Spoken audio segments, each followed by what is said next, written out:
All right, in this final demonstration, we're going to be looking at how to color and texture models and meshes. So I'm going to do a couple adjustments to my scene here while we're looking at it. So first off, I'm going to go ahead and turn off my quad view.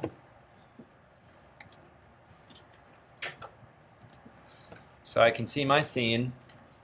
And I'm probably going to turn off a couple options inside my outliner panel for now. So I'm going to turn off my camera for the time being so it doesn't obstruct my view. So under outliner, I can just turn off the eyeball for the camera temporarily.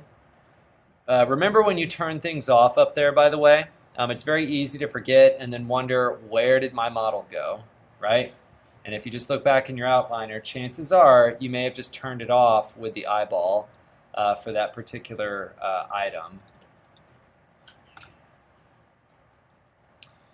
All right.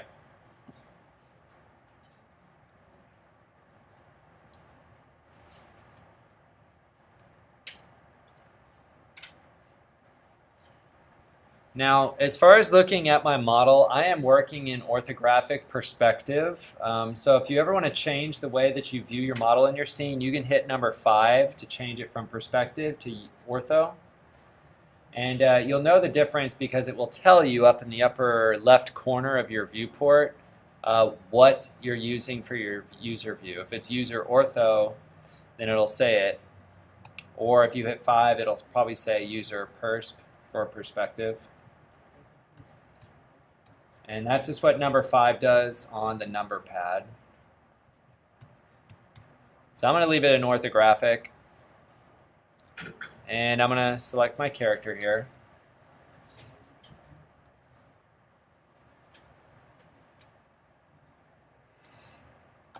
Now, typically in the exercise, it tells you to work with the 3D camera to move around and view your object. For what I'm going to show you, you don't have to do that part for this necessarily. It's good if you want like a full screen rendering of your model, but we'll just use the render shader to preview what it looks like as we go. All right, so to access recoloring, which is where I want to start first, is just accessing color for your model. We're going to look in the properties panel first. So this is where that properties panel starts becoming very important at this stage in the project. As you start accessing more and more things from it. So in the properties panel, there are several icons that deal with coloring. The first one is the one that looks like an orange sphere. So find the orange sphere in your property panel and click on it. And it should look something like this if you have your model selected. Make sure you have your character selected for this part, okay? When we start off with our model, it doesn't typically have anything added to it. So this property is called material property. And the material property is literally the base assignment for all color attributes for a given object. So we don't have any colors to start, but we can add a new one with the button that says New down below. So just click on New. And when you click on New, it opens up a menu of property options for adding material to your object. This is an important step. Any model that you have in your design should have at least a material applied to it, no matter what the object is in the scene. So please make sure that you apply materials to whatever objects you are using in your design. All right. So let me walk you through some of the things you can see inside the material menu. First off, you have a preview window that gives you an idea of what the current color setting appears like and wrapped around a specific shape or form. They do give you these other little icons on the side to change the preview of the material on different shapes. So one of them is the monkey to show you what it looks like on an organic form, the cube for a more rigid shape, or the sphere for something soft. Or the flat one for a flat panel. And then they have some of these odd ones like hair or a world sphere. Now I'm just going to leave mine probably on the monkey since my model is kind of organic and non-normative. It'll look more accurate with the monkey preview. But let me walk you through the options below that. So your first option to change on material is something called diffuse. Diffuse is actually an attribute for shading that dictates the overall color of the object. You can also adjust its intensity level down below it. But notice we have the color bar here for diffuse, so we can click on that and change the actual model base color using this tool. So I can very quickly change the solid base color of my entire model just by changing diffuse options. So this is a quick way if you need a model to be a specific tone, just do that. And again, the intensity option allows you to change generally how bright or how dark the color is applied to the model.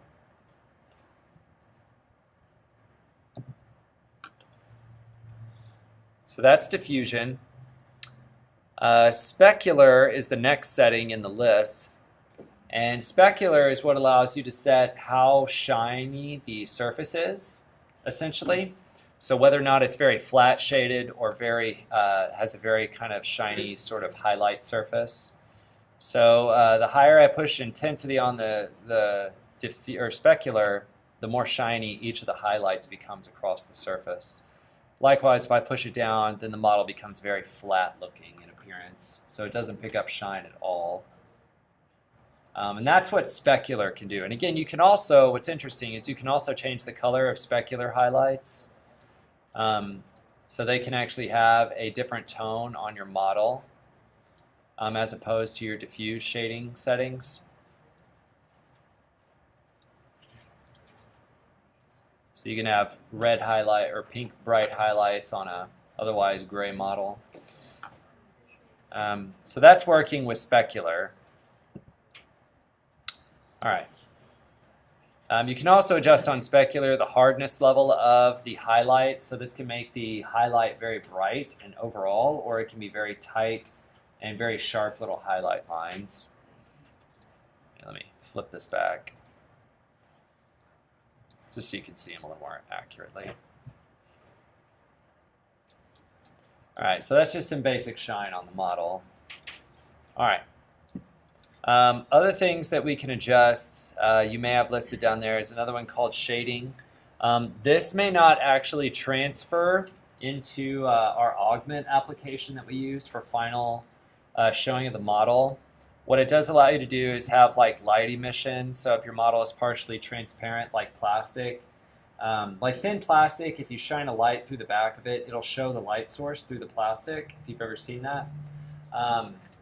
Or like when you shine light from behind a piece of paper, the paper shows the light through it. That's called transmission or translucency, and so that can be adjusted in here. But again, it's not a property that can be transferred out of Blender into some software. So it looks cool in here, but that's about as far as it usually ends up going. All right. Transparency we can definitely utilize. So there's a checkbox here if we want to make an object transparent. So I'm going to turn that on. And so to preview transparency or to adjust it, we can just drag the alpha slider value. So again, with any of these little sliders where it says the name of it with the value, you can click and drag on that to change the options for that. So if I start dragging down the alpha slider, my model will slowly become more transparent. Now it does highlight it more orange whenever it's doing that because the object is selected on screen. But if I deselect it, the object does have the appearance of something that is more transparent inside my scene. Here, I'll give you a comparison. I'm going to drop an object in behind him. Just make sure it's positioned somewhere.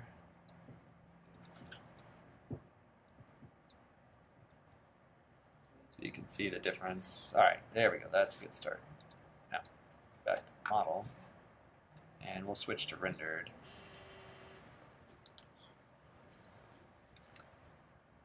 And so you can start to see through the model that there's a form inside there. It starts looking more like a glass structure when you add transparency. So other parts of the model that are dense on the flip side or overlapping start to look a lot more dense from the front. And that's what we get with transparency, kind of that creation of sort of a glassy kind of semi-transparent structure. Again, you can also adjust on your transparency properties, things like the specular. So if you wanted to have more or less shine, you can adjust that to enhance or de-enhance that feature. You can also use the ray trace option for rendering, which is more time consuming on the computer, but it renders more accurate transparency settings. So that can make some interesting things occur inside of the design of it. All right, I'm just going to turn that off real quick, and I'm going to go back to material mode. Let me recenter my character here as well. There we go. All right, so that's transparency. The last one I'll show you in here is called mirror. Mirror is probably collapsed, but mirror is essentially reflection is another way to think of it. So I'm going to turn on reflection here. And what mirror, again, it allows you to adjust the power of reflection in your scene. Now you can preview what mirror is doing by looking at your preview window up above. So up here I can look at my monkey, and if I adjust the reflectivity options, you should notice that the monkey starts incurring more reflections from the surrounding environment in the preview image. And so it's just showing you how much, when you push the reflectivity up, how much it's going to reflect in the environment. Now, if you don't have anything in the environment for it to reflect image-wise, then it's not going to actually reflect much except more white or black from the background if facing away from the cyclorama. And you just need to be aware that reflections work best whenever they have something to actually reflect. Visible textural feature. Otherwise, it doesn't look like much is going on. But that's what you can adjust as far as working with reflection is concerned. So you can dial it down a lot, or you can dial it way up until it's 100% mirroring. And so that can be kind of an interesting feature that you can play off of inside of Blender. Let me see if I can pull, see if it does anything much as far as rendering it in the scene. So here with reflection, it's actually picking up on the floor color down below the model, and it's reflecting it back up into it. And so we see parts of that occurring. Now, because this is such a detailed model, like all these ripples and wrinkles, that the imagery breaks up a lot to kind of reinterpret a real reflection. But that's what we get if we use something with mirroring turned on. Often when you're working with materials inside this little shader menu, different combinations of these different options can give you simulated surfaces like metals or even kind of rough plastics and those kinds of things if you just work with them at base. I think I actually have linked in the exercise a place for you to go to if you're looking for ideas for how to make a sort of a recipe for material design in here. But this is just a couple ways that you can quickly apply a material straight to an object without changing much else. So this is just straight application to one model. Now, that being said, with one application material, it doesn't mean you can't add more to the model. Notice up here, if you slide back up to the top of the material property, you have the ability to add more materials to your model if you want to. And it will kind of stack and mix them together the more that you add in here. So you have to be kind of careful when you play with it. Stacking and mixing too much can actually make it just a big, muddy, dark mess. But that's a quick way to apply skin or a surface to a model. Now, here's something else we can do in terms of painting color onto a model. I'm going to switch out of render and go back to material for my shader. And I'm going to go to edit mode real quick. And I'm just going to zoom in on my model for a second. And again, I'm in orthographic perspective. So when you're in orthographic, you can zoom in a lot further on your model to see details more carefully. And you can access that again by hitting number 5 on the keyboard or on your number pad. All right, so I'm zoomed in, and my model's selected, so I'm just going to deselect it by hitting A. And what I'm going to do is I'm going to actually come in and select a group of polygons to change just the color of those polygons on the surface of my model, so as to do a little bit of surface painting of sorts. So I'm going to do a couple things to set that up. Number one, down here at the bottom while I'm in edit mode, I have those 3 little gray cubes that we would have seen in our last demo. So I'm going to use the one that's for faces, the 3rd little cube with an orange little face on it. So that converts my structure into face selection mode. And then I'm going to turn on my circle select tool with C on the keyboard. That pops up my circle select tool. And I'm just going to drag and paint in an area of polygons across the surface that I'm currently looking at.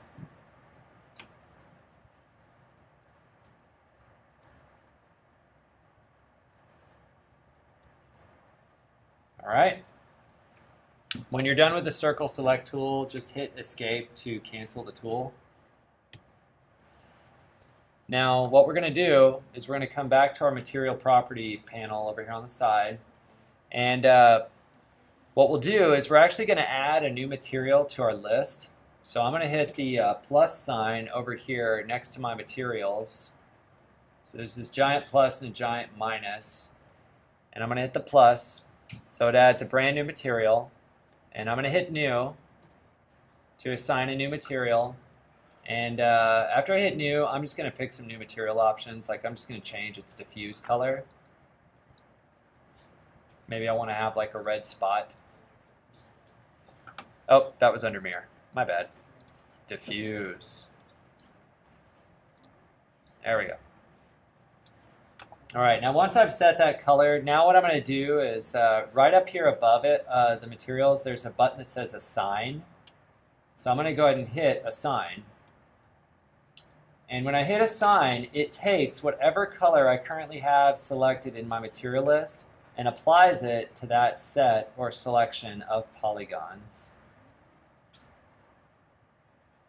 Now, if I zoom away and get out of edit mode, if you want to get out of edit mode quickly, just hit Tab.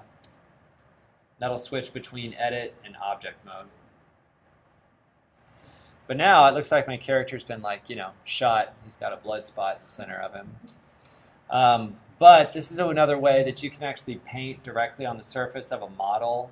It is somewhat limiting in that you only get to paint directly on polygons and not necessarily free-form painting across the surface. But it gives you the ability to shade individual areas on a model if you need to, like coloring in eyes versus painting the entire model a single color.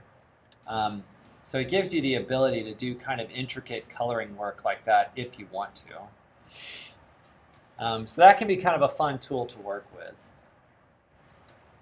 All right. Anytime you've made a color and you don't like it, by the way, in the material list, you can just delete it by selecting it from the material list and hitting this little minus sign on the side.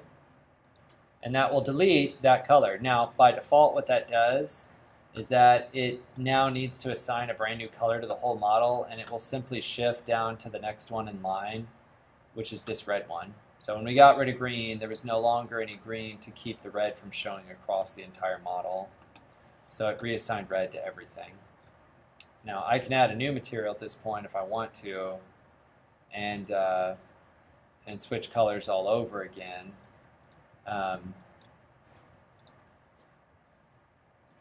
But I have to change the order of them now. So if I have one down here that doesn't have an assignment, I can use, where are they? Where are my little arrows?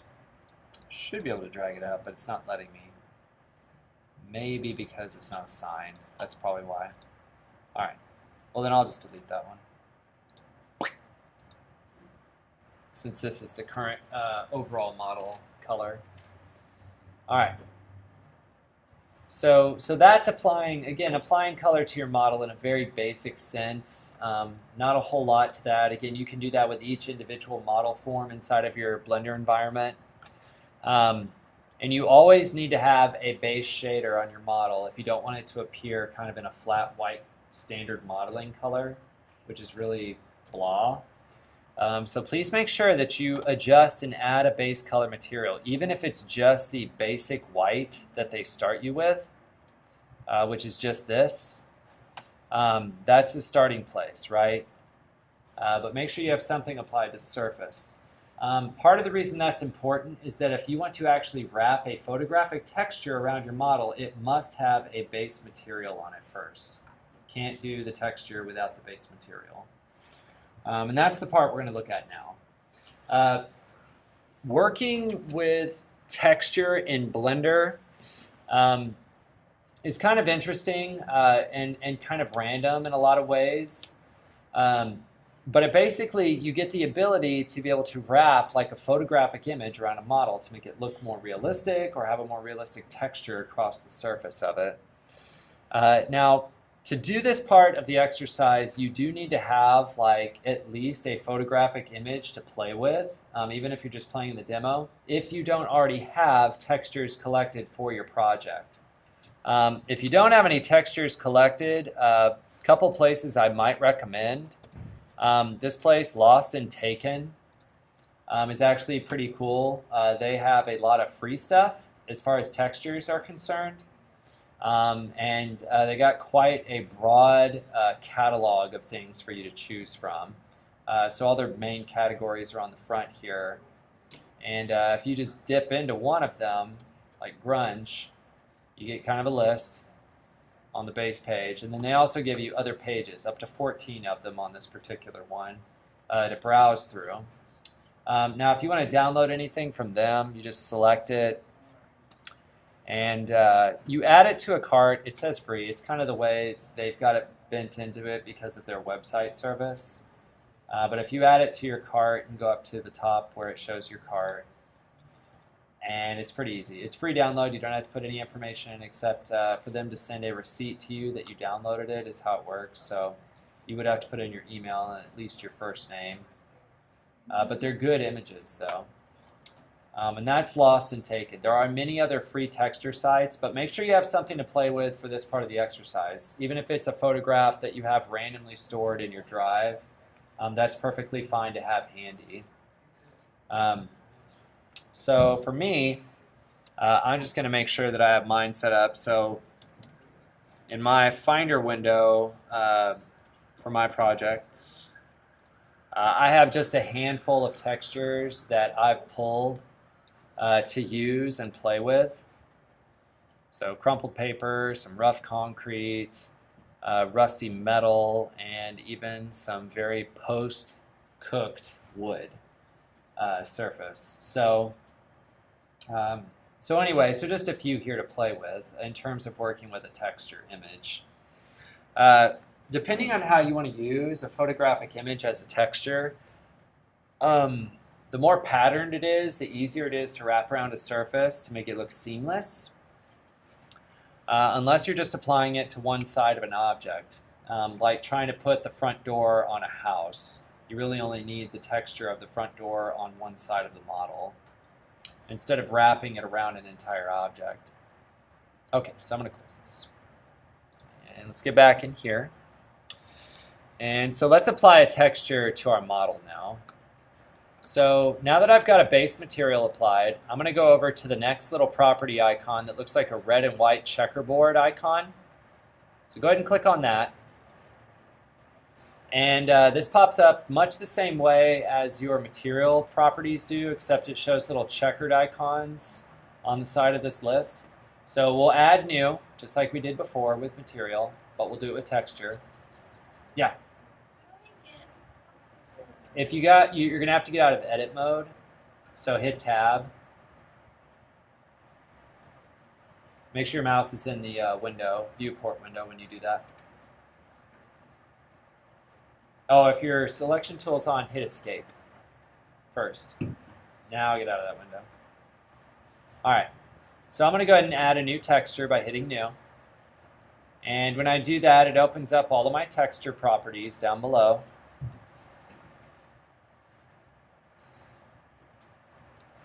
And we're going to change some settings in here to make sure that we can actually import an image into Blender to use on our model. So first off, you have to make sure your type setting is correct. So where it says type, the default is correct where it says image or movie. If you click on this, it gives you a listing of other things that you can import as a texture. Some of these are actually generative, so they're created directly in Blender, where you see checkered maps. Other ones are more like environmental maps, or you can actually use an image or a video file to wrap around an object. All right, so I'm going to leave it on image or movie for type. And then I'm going to scroll down.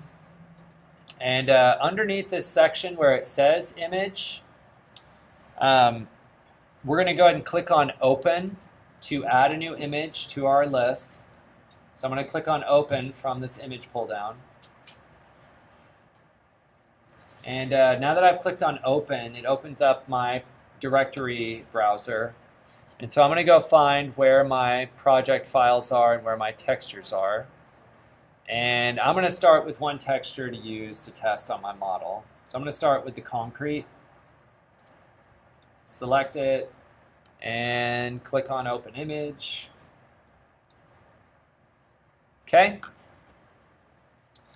All right, so that's the first part. Now, keep in mind, when Blender stores textures with your Blender file, it doesn't actually add them into the Blender file. It keeps them linked to it.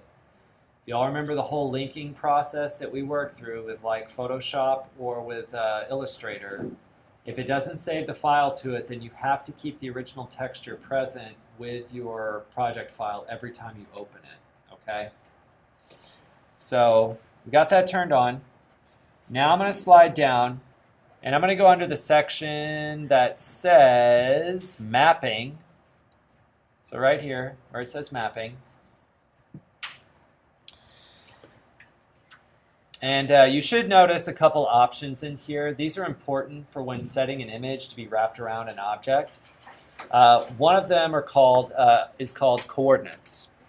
Coordinates helps determine what or how an image is wrapped around a surface. UV is the standard, in case you're wondering. If you look at that, there is a big long list of other options. But again, UV is the one you want. That's the one that will translate out of Blender. Projection is how it actually wraps the image around the object. Flat is standard, so it will literally wrap it around the front of the axis of the object and around the back, generally. They have other options in here for how to wrap it, which all act very differently, and I'll show you in a minute why that's important. All right, so let's look back in our 3D view for a minute. And we're going to set up how the texture actually wraps properly around the object. So we're going to switch back to edit mode to do this. So I'm going to hit Tab. And I'm going to hit A a couple times. If you have a selection on screen, go ahead and cancel it by hitting A. And what we're going to do that's important on this stage with the model is we need to tell it where to wrap around the image to. Like wrapping a present, you have to have a place where all the paper sort of folds underneath itself, right? Most people hide like that open seam for the paper underneath the box where you can't see it, right? Maybe, unless you just don't care. But when we're wrapping around an object, we have to define for it a seam for it to wrap around by. And if we don't tell it, then it's just going to do a default action instead. So for mine, I'm going to define a seam probably, in the case of this model, I can do it underneath or on the back of it for now. So real quick, I'm going to switch out of edit mode for a second, and I'm going to turn off my cyclorama temporarily so that I can easily rotate around behind my model.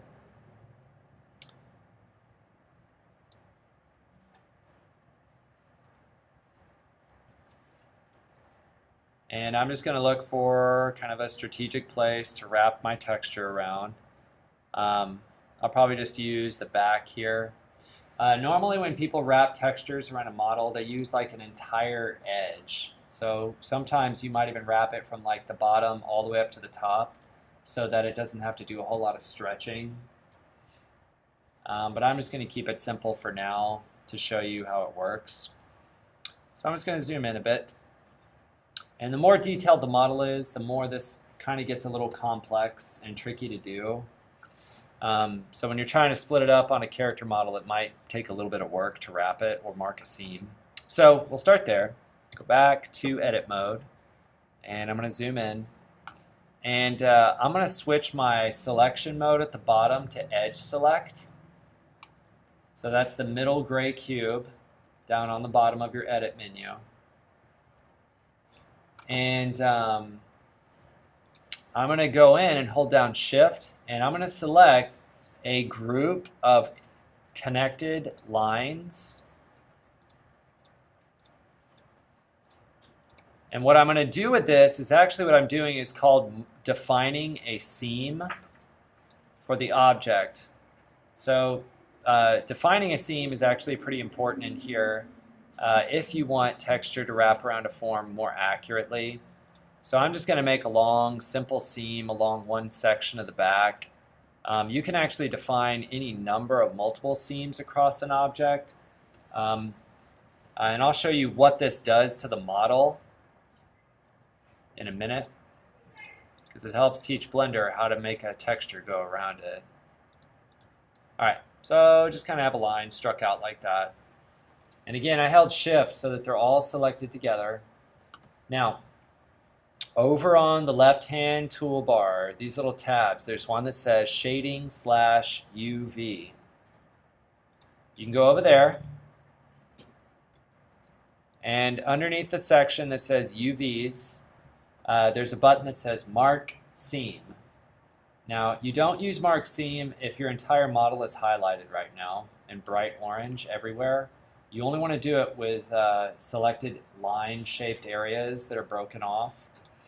But I'm going to hit Mark Seam, and when I do that, it actually makes this little red faint line appear over where my selection was to indicate that the mark has been done correctly.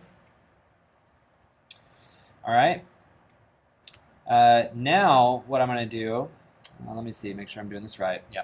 Okay, so now after that, what we'll do is highlight the entire object. So we're going to select everything while we're in edit mode. So just hit A a couple times until your whole model highlights. And with that same little UV panel on the left bar, there's a button there that says Unwrap, a black button. Click on Unwrap, and then just select the first option that says Unwrap. Now, it might take a second, depending on how complex your object is, to unwrap it. Now, our human model is still pretty complex in the design, and that's the one I'm using. At some point, I'll have to simplify this object to make the process easier, because right now it's taking its sweet time to figure out how to unwrap the surface. Okay, now that I've done it, it has actually gone ahead and shown me what the texture looks like on the model. So I'm going to exit edit mode, so I'm going to hit Tab. And you can kind of see what it's started to do. So where it wrapped the texture around the back, it's kind of swirled in. I'm going to rotate my model around so that I can see around the front of it. And this is what it's done with basic texture projection on the model. Again, because that seam was so tiny, it has to stretch twice as much to wrap around the bottom and the head. That's why these textures across the top and bottom look so weird and not so detailed like the rest of it. But that's what happens if you use it with Mark Seam. Again, that's helpful for determining where it's going to wrap it. Now, I could do it again and go back into edit mode. And I could tell it to clear the seam this time and unwrap it again. And we'll see if that actually made a difference. It may not.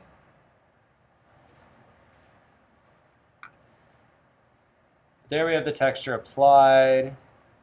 And if you come back into your property panel on the right, go back down to that section that says mapping, and you can adjust the projection down there from flat to sphere if it reapplies it. It doesn't seem to want to reapply it right now. May also check to see what it looks like when it's rendered. Yeah, here we go. So that's actually a proper application of a spheric projection. So it's kind of swirled around the subject and stretched. Cube will come out kind of like this. So it's kind of crisscrossed a little bit. And then flat, if we go back to flat projection, again, we get more of the standard projection surface of the texture across the model. Now, it only takes this one texture and wraps it around. It doesn't duplicate it to make it wrap around differently. But that's kind of what it's doing as it works with the base texture on there. And it's good to look at your texture under the rendered panel to make sure you can see like how it's actually wrapping around it or around the surface. They do give you some other options in here. Let's see.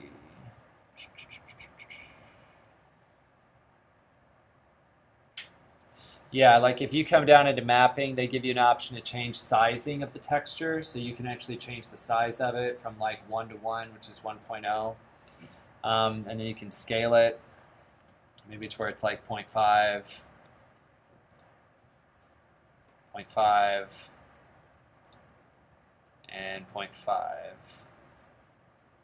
And when you do that, it blows up the size of the texture image a little bit. If you shrink it down, like let's actually set these each to 5 for sizing.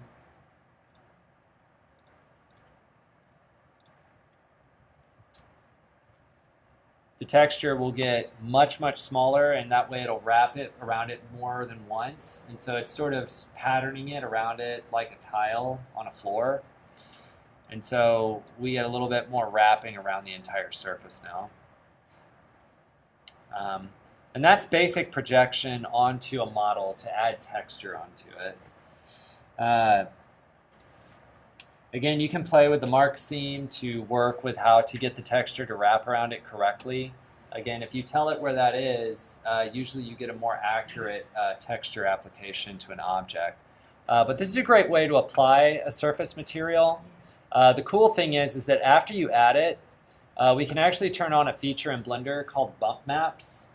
And it will actually enhance the colors and, or rather the shading of grays and whites inside the texture to make them look like they've actually altered the surface of the model to look bumpy, if the texture is bumpy.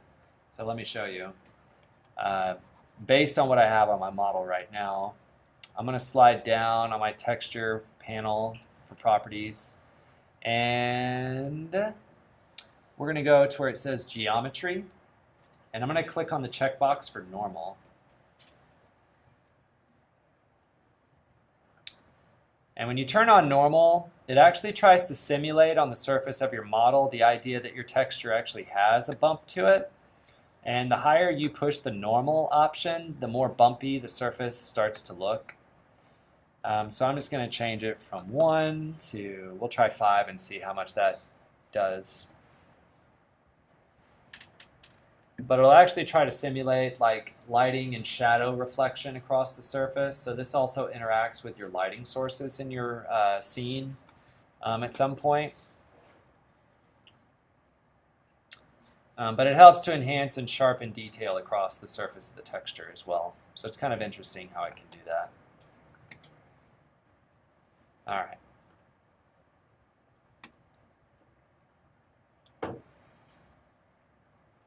Okay, and that's pretty much how you can add a texture onto your model. Again, the cool thing is that you can also work with these in terms of blending them between your base material for your model,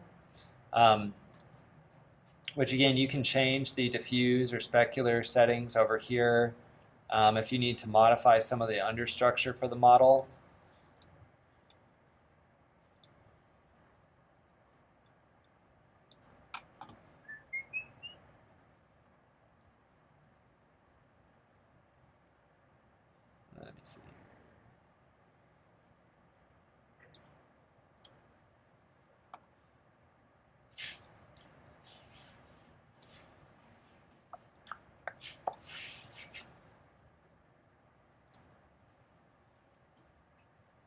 Yeah, that'll just turn them off though. That's not what we want. But that gives you a base for where to start with your model at. So again, you can apply texture to an entire surface, or you can apply it to like an individual part of a model. So here I'm going to switch out of render mode here real quick. And I'm going to go to this sphere that's back here for a second. And what I'm going to do is just highlight a couple of the faces on the sphere. Actually, let me deselect those for a second. Give it a material. Always got to do this in order. Always make sure your object has material before you start playing with texture. So give it a material. Back to texture. And we'll drop a texture down. I'm going to select a few different surfaces here. And I'm going to add in a new texture to this object. Do ink and tea stains. And since I have these particular pieces only selected, I can tell the texture to only attach itself to these 4 polygons inside the design. Instead of trying to wrap itself around the entire image, I can have it just appear over a single image piece. So all I have to do after that is just hit unwrap.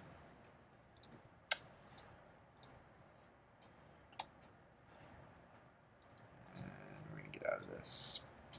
Hopefully this all works out correctly here. Let me see what we got. Yeah, so there they are. Very tiny because the base color of my object and the lighting in the room. But you can see where it applied only those pieces of the texture to appear. I didn't even do like seam marking for those. I probably could have. But I just unwrapped it to show those parts. And so it wrapped it around those instead of the entire object. All right. So that's kind of just having some fun with playing with textures. Again, you can do this with any kind of photographic imagery you want. You can switch out the image you currently have applied if you need to by going back to your texture panel and going under image. And you can hit X to delete whatever image you had on there. And then just open a brand new one.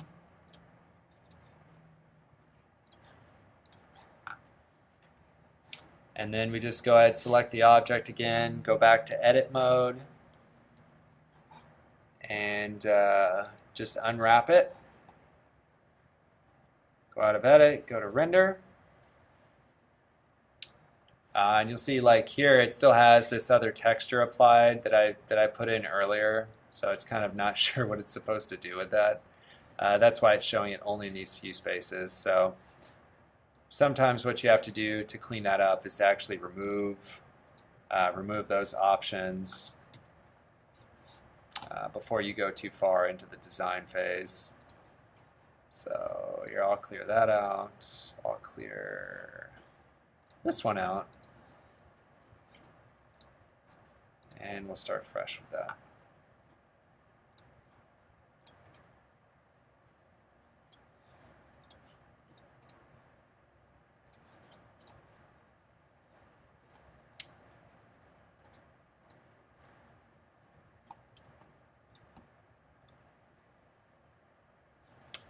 It doesn't want to let go of those textures, huh?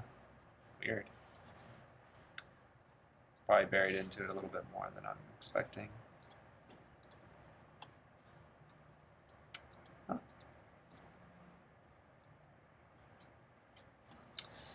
But again, like as far as just playing with it, like applying the texture and adding it on or whatever is not like too difficult to add it onto it. So feel free to play with, again, those kinds of tools for adding texture to the surface of your object and see how it changes the effect of the surface and the way that it's interpreted, whether you're applying concrete wrapped around it or some other kind of crazy surface. All right.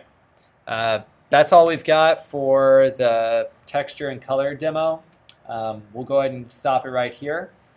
But feel free to look up more related to working with coloring or texturing inside of Blender to, again, benefit your particular model's design.